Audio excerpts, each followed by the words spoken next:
doctor Cristian Ortiz, ¿cómo está? Muchas gracias por estar hoy día en este vivo, con esta comunidad que es bien, bien interesada en el deporte. Hola Catalina, qué bueno saludarte otra vez, qué gusto verte. Igual. Sí, qué gusto verlo, doctor.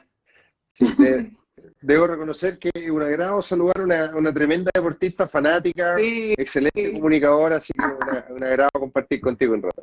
Gracias, doctor, muchas gracias. De verdad que un gusto volver a conectarme con usted y además de poder hacerle todas las preguntas que queremos hacer respecto de la práctica del deporte, ¿no es cierto? Más que hoy día particularmente, he pensado mucho a propósito del tema de la lluvia, por ejemplo, para los corredores, para los ciclistas, incluso para la gente que camina por las calles, está resbaloso, hay que tener mucho cuidado con las pozas de agua, o sea, en el día a día uno no se da cuenta la cantidad de precauciones que toma precisamente para evitar una lesión. ¿Cómo debiesen ser las rutinas previas a una práctica deportiva, doctor?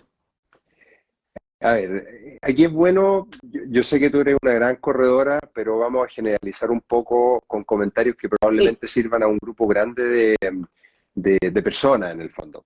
Las rutinas se organizan por cargas y las cargas de los entrenamientos tienen obviamente intensidades, tienen frecuencias, tienen cargas de velocidad, etcétera, y en todo esto además, tal como tú decías, tienen que ver factores incluso ambientales.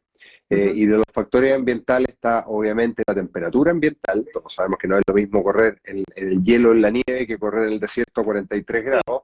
Tiene que ver la altura donde uno corre. Tiene que ver las superficies, porque son detalles a veces menores. No es lo mismo correr en una trotadora que correr en el cerro, especialmente cuando el terreno está resbaloso. Entonces, la recomendación siempre, si uno quiere partir de menos a más, y esto es válido en todas las prácticas deportivas, no solo en el running, lo más razonable es comenzar con algo progresivo. En el trote, en la carrera, si uno primero piensa, debería tener tiempos cortos de entrenamiento, ¿Ya? espaciados, 2, 3 veces por semana, progresivos.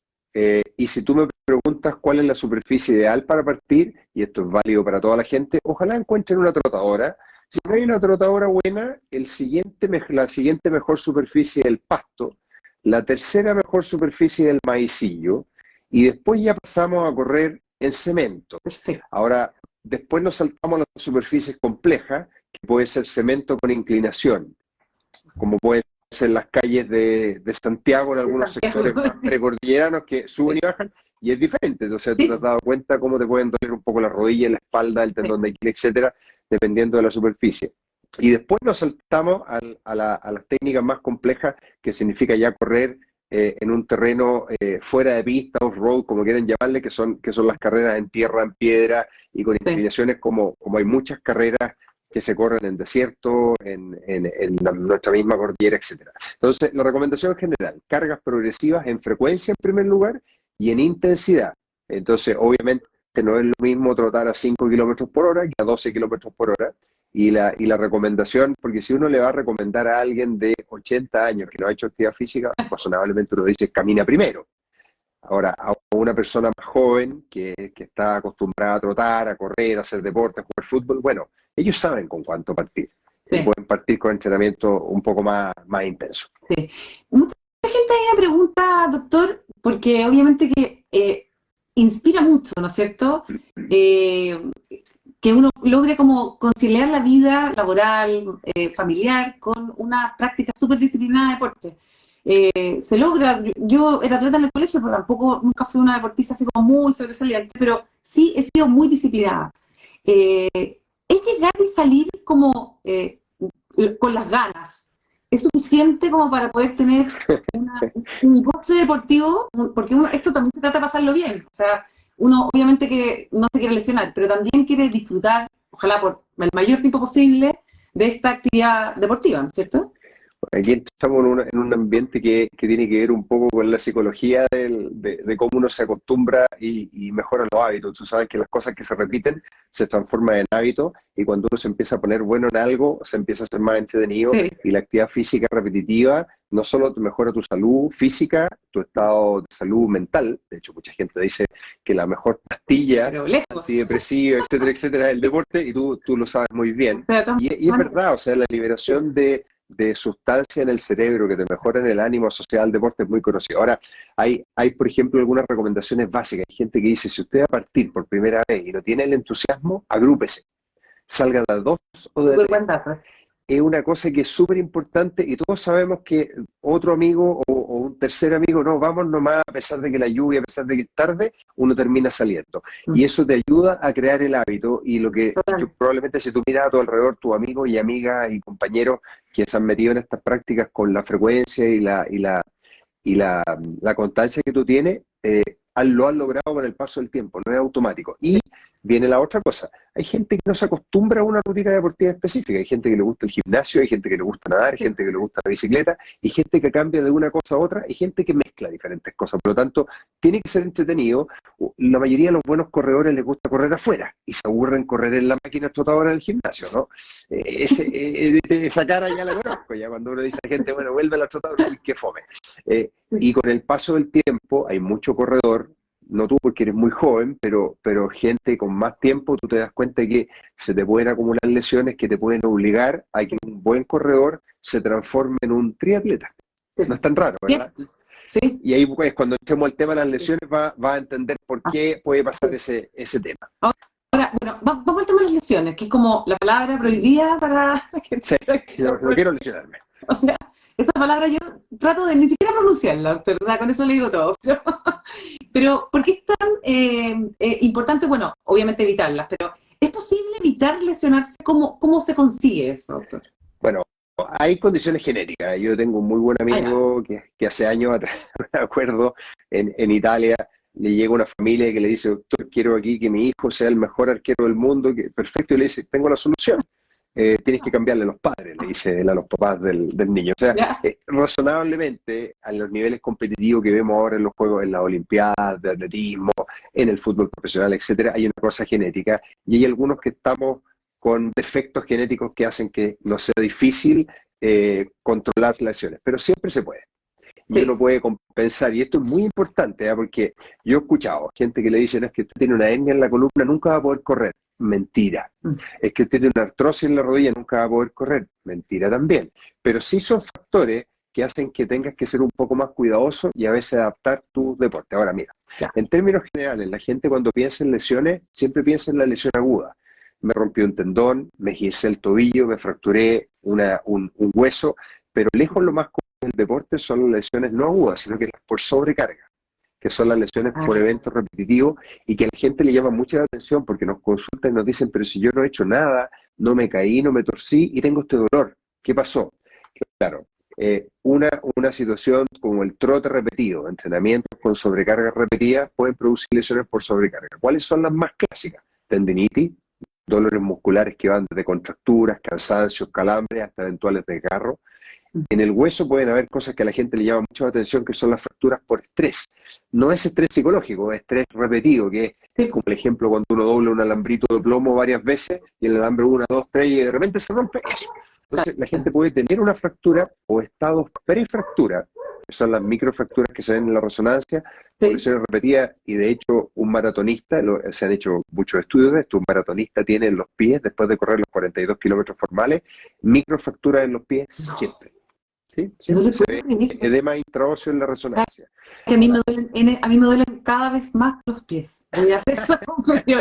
Que en verdad pasa la cuenta. O sea, uno se da cuenta del cambio de la zapatilla, el uso de un zapato, lo que sea, pero no sé, yo creo que tiene que ver mucho más con la edad, pero efectivamente los pies empiezan como a doler en partes donde antes uno no tenía dolor. O sea, efectivamente hay como fatiga material. No, sí hay.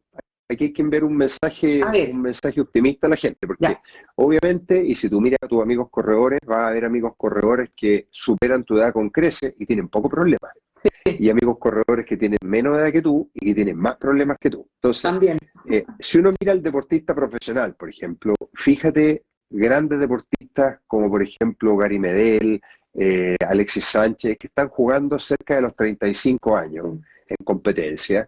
No es tan común en el fútbol eso, y es porque tienen mucha disciplina, probablemente una genética privilegiada, pero sobre todo disciplina. Entonces, aquí lo que uno tiene que enseñarle a la gente es que la disciplina del aumento progresivo de las intensidades y cuando aparecen signos de alarma como de dolor, poner atención. Ahora, no vamos a recomendar que la gente ante cualquier molestia vaya a consultar a un médico, porque hay Sí. molestias que uno se salta un entrenamiento, baja la carga del entrenamiento y se te pasa.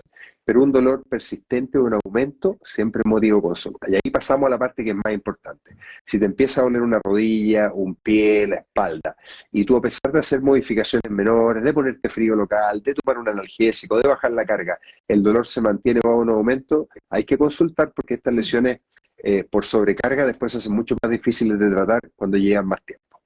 Ay, doctor, qué interesante. Estamos con el doctor Cristiano Ortiz, él es traumatólogo, especialista en medicina deportiva e integrante del Centro de Tobillo y Pie de la Clínica Universidad de los Andes. Tenemos harta gente conectada y manden sus preguntas porque tenemos que aprovechar al doctor Ortiz para hacerle todas las consultas respecto de evitar lesiones y sobre todo el calentamiento.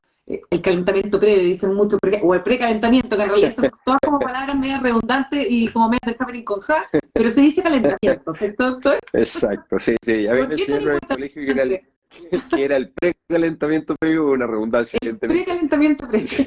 Exacto. Es un calentamiento antes del entrenamiento y uno ve que todos los deportistas de elite y todos los deportistas amateur lo hacen. Y esto es cosa de mirarse uno mismo, sobre todo los que tenemos más edad. Los pequeños dolores articulares, los pequeños dolores tendinosos, necesitan una entrada en el movimiento. De hecho, hay gente joven que se da cuenta que se levanta en la mañana de la cama, después de dormir, no, las horas que sean, y está un poco más tieso. Ahora, cuando hay lesiones, la gente que tiene los dolores leves se da cuenta que en la mañana le duele justo la lesión. Doy 3, 4 pasos, como la famosa fascitis plantar, doy 10 pasos y ya se me desaparece, ¿viste? Que es bien común en los trotadores. Una tendinitis, a veces el dolor de espalda, la gente está tiesa, se empieza a mover, calienta un poco y los dolores pasan. Y eso es válido para mínima artrosis, tendinitis, etcétera. Y el calentamiento debería ser poner en movimiento las mismas articulaciones que se van a mover en el ejercicio que uno va a practicar. Claro. Entonces, claro, es distinto probablemente pero un corredor que...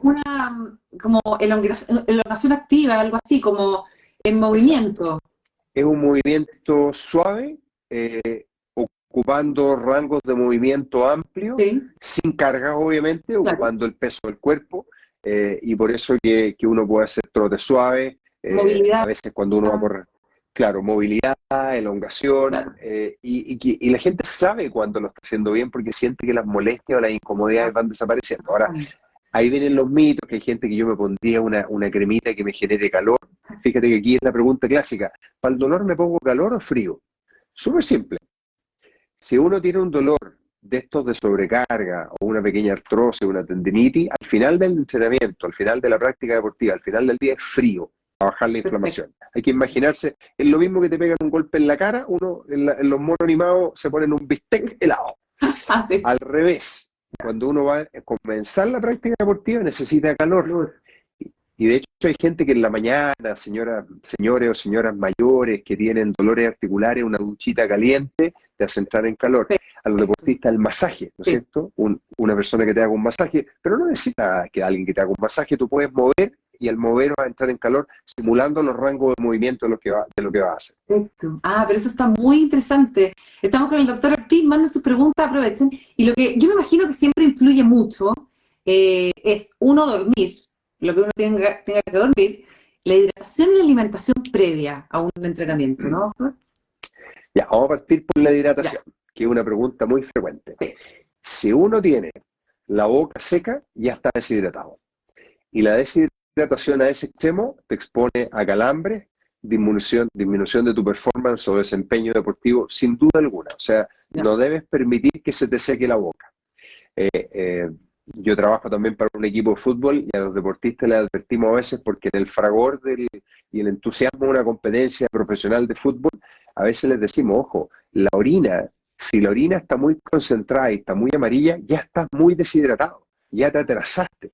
La orina tiene que estar casi transparente, es mejor que esté sobrehidratado a subhidratado. Eso con respecto a la hidratación, y es por eso que uno ve en ciclistas y en corredores que tienen que ir hidratándose durante el proceso, especialmente en ambientes de calor extremo, de sequedad extrema, etc.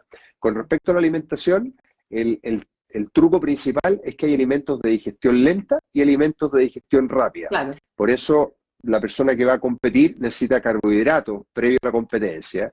Y aquí tú sabes que la gente tiene miedo al carbohidrato porque va a subir de peso, qué sé yo. Bueno, no. Uno necesita una carga de carbohidratos y el típico desayuno, el almuerzo antes de una competencia es en base a carbohidratos y uno deja de lado los alimentos de absorción lenta como las carnes e incluso a veces algunas otras cosas como las grasas. Entonces son carbohidratos de disponibilidad rápida, por eso existen incluso estos geles, estas bebidas de hidratación, pero razonablemente la gente sí puede comer cereales que tienen carbohidratos de disposición rápida, sí puede comer pasta en cantidades sobrias y razonables previo a una práctica deportiva, sobre todo la intensa y de larga duración.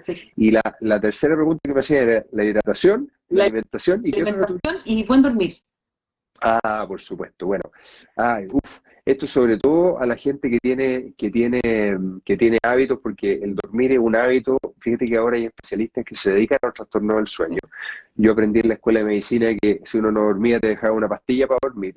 Y ahora los especialistas del sueño buscan las causas y habitualmente te recomiendan rutinas. Sí.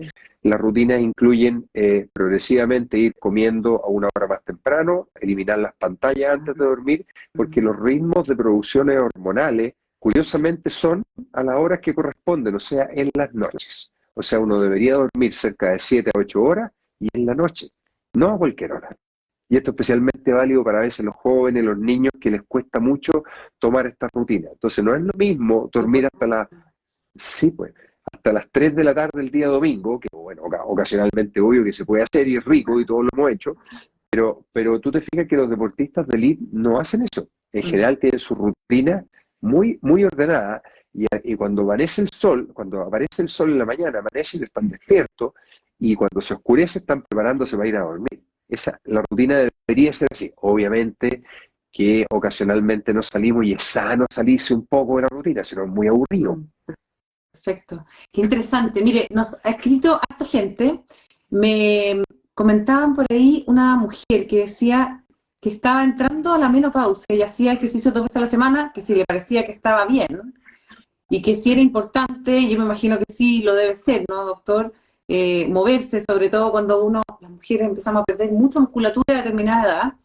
Y también nos escribe acá Gonzalo 24Fit, que dice, muchos corredores presentan distintas lesiones, calcificaciones, fascitis plantar, tendinitis, muchas de ellas asociadas a desequilibrios musculares. ¿A qué se refiere con eso, doctor? Buena las dos preguntas. Vamos por la última. Los desequilibrios musculares se refieren a pequeñas descompensaciones, donde uno, a veces por alguna lesión, cuando lesiones son leves, la gente sigue haciendo la práctica deportiva y compensa. Trota cargando el peso un poco a un lado. Evita el dolor.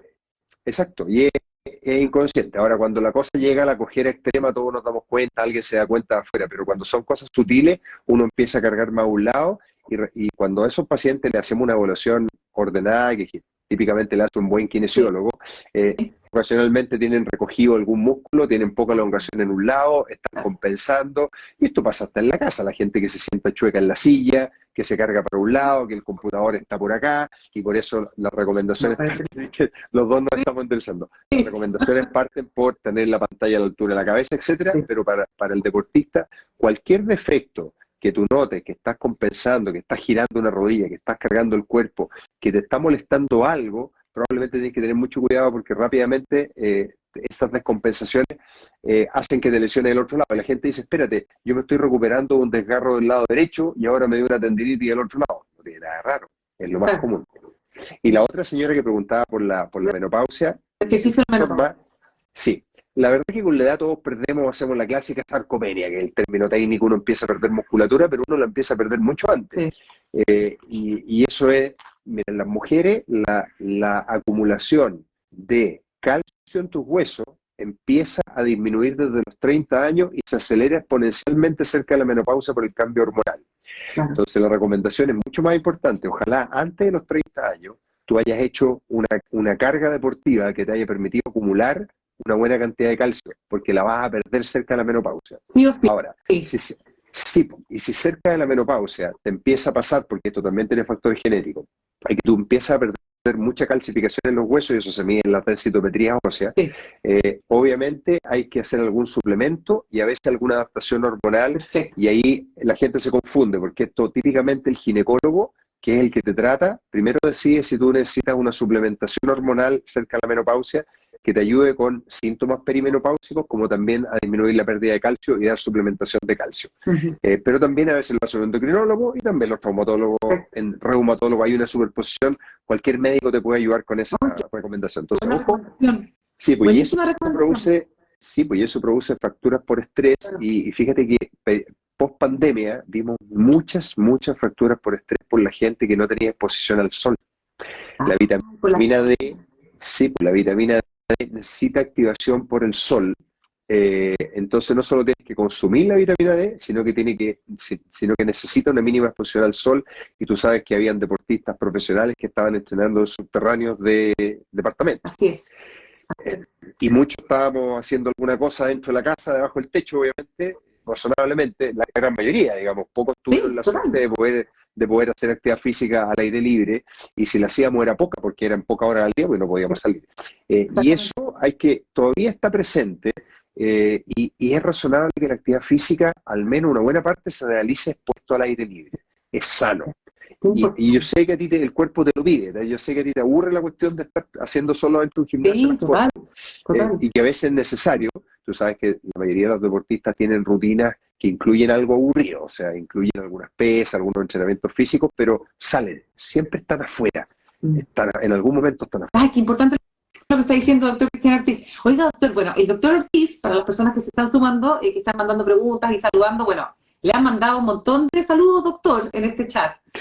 Gente que lo conoce y probablemente muchos pacientes también que lo siguen en la Clínica Universidad de los Andes. Y usted como especialista de tobillo y pie, me imagino que también debe recibir hartas consultas de mujeres que tendemos a ocupar más tacos y que probablemente también sufrimos más de los pies que los hombres, o idea mía. No, es claro, es evidente que el zapato con taco es claramente algo que te juega en Sí, contra. ¿no? Todos tenemos claro que un taco alto estiliza la figura, alarga la pierna, las mujeres se ven regias con taco alto, no es discutible esa parte, Sí, de pero acuerdo. yo a las mujeres siempre les digo lo mismo. Si tú eres un matrimonio y te quieres vestir regia y elegante en julio, te va a dar frío. Sí. Los zapatos no van a ser cómodos, pero ese es un sacrificio que tú haces para un momento específico. A ti no se te ocurriría correr con taco y no se te ocurriría hacer un paseo gigante o largo con taco, te pondrías tus zapatillas cómodas incluso para un paseo. Entonces, eso es lo que uno tiene que hacer. Si uno va a sacrificar por la estética un rato y ponerse un zapato con un poco de taco, perfecto, y hay muchas mujeres que toleran tacos periodos largos, pero para nadie es cómodo el taco. En la pandemia mucha gente se desacostumbró a usar taco y les ha costado mucho volver, porque de hecho el pie igual que el resto del cuerpo, se puede adaptar a ciertos roces. Entonces, si uno se adapta a ciertos roces, tolera mejor los tacos, y por eso parecen callitos, y qué sé yo, a veces los callitos son protectores en cierta medida. Sí, claro. Y después uno se puede desacostumbrar, y después ya no te da ganas de sufrir con el taco, porque no tiene ninguna... Entonces, el taco obviamente te traslada toda la carga del peso hacia la punta de los dedos, razonablemente, y no te lo distribuye homogéneamente, por lo tanto, más peso en menos superficie es un factor para que se sobrecarguen, te aparezcan callosidades, bursitis, inflamaciones, te moleste el juanete, el dedo, un martillo, etcétera, etcétera. Y los hombres sufrimos un poco menos por Sí, eso, obviamente. suerte. Es una, Oiga, doctor, es una de las pocas ventajas. nos pregunta Ariana, tiene 34 años y soy sedentaria, dice Ariana. ¿Qué puedo hacer para empezar a moverme? Y conecto su inquietud con la medicina preventiva, la medicina deportiva antes de una carrera. ¿Es aconsejable consultar también con un especialista, doctor? Ya. La pregunta que está haciendo ella es muy importante porque hay gente que dice, no, yo no hago deporte porque los deportistas se lesionan. Es verdad, pero hay un estudio que lleva harto tiempo publicado de la Organización Mundial de la Salud que trata de aislar cuál es el factor separado que es más importante para una buena salud física y mental. Y obviamente tú puedes enumerar los que quieras, ¿no es cierto? Tomar agua de vertiente, vivir en el Tíbet, ser, no sé, más activo, menos activo. Lo más importante es la actividad física, pero lejos lejos, más importante que cualquier otra, incluso que la alimentación, siendo la alimentación tremendamente importante, pero tú puedes enumerar cualquier otro factor, la actividad física es lo más importante. Y aquí viene otra cosa que es muy trascendente. Siempre se dice camina, y los doctores clásicamente le decíamos a una persona después de un infarto, camina. Caminar es poco. Si yo te dijera a ti camina, y yo te dijera no trota, tú me dirías, pero eso es muy poco, ¿no es cierto? Ahora sí. Cuando usted dice camina, ¿camina cuánto? Claro, la gente, por ejemplo, la persona que te contacta, que tiene 32 años y te dice yo soy sedentaria, bueno, el sedentarismo se comienza a vencer caminando 5 cuadras, ojalá al mes ya estés caminando 20, y la gente dice, espérate, pero yo si camino 10 cuadras me canso. Claro, pero si nunca caminas una y no caminas dos, nunca vas a llegar a caminar las 10. Claro. La gente dice que no puedo. Claro, es como no puedo bajar de peso, porque, oye, yo como 3 lechugas y subo de peso, bueno, tendrás que comer 2. Entonces, la recomendación es eso, tratar de buscar, y esto para los niños es muy importante, porque los padres creo que tenemos el deber de transmitir esto a los niños con el ejemplo. Los niños espontáneamente les cuesta mucho buscar algo que les guste, que sea lúdico. Entonces, por eso el deporte en los niños tiene que ser lúdico, tiene que ser entretenido, tienen que jugar con los padres, patear la pelota, hacer cosas entretenidas y no una cosa fome rutinaria. Y lo mismo puede pasar con esta persona que te consulta de 32 años. Ella tiene que buscar, a lo mejor el baile, por ejemplo, es muy efectivo. A lo mejor yoga con amigas, sin mucha intensidad. Y ahí para esa persona, y puede partir por caminemos, puede partir juntémonos con una amiga a subir el cerro, y un cerro suave, vamos a hacer una caminata al parque, no tiene que ser muy complejo. Perfecto, clarísimo. Doctor, qué interesante conversación, doctor Cristian Ortiz, destacadísimo traumatólogo especialista en medicina deportiva, integrante además del Centro de Tobillo y Pie de la Clínica Universidad de los Andes. Doctor, ¿dónde lo pillamos? Yo voy a ir de todas maneras para consultar con mi dolor de pie. ¿Dónde lo encontramos? La Clínica Universidad de los Andes, si uno busca Clínica Universidad de los Andes, en traumatología aparecemos los especialistas y uno pincha, y la traumatología, a diferencia de otros especialistas muy cotizados, nosotros funcionamos de semana en semana, casi todos tenemos disponibilidades y siempre hay una forma de contactarnos a través de nuestros mails, y el equipo de traumatología es bien grande y estamos todos muy atentos. De hecho, en Tobillo y Pie somos 5 y en total es un grupo gigante de traumatólogos que trabajan en la clínica, así como de todas las otras especialidades. Excelente, doctor Ortiz, muchísimas gracias por haber estado hoy día en contacto con nosotros, con esta comunidad además entusiasta con el deporte que nos sigue a través de las redes sociales. Un beso muy grande a usted, a todo su equipo, y estamos en contacto muy pronto. Un abrazo grande, de gusto verte, Catalina. Gracias, igual, Cristian, nos vemos. Chao.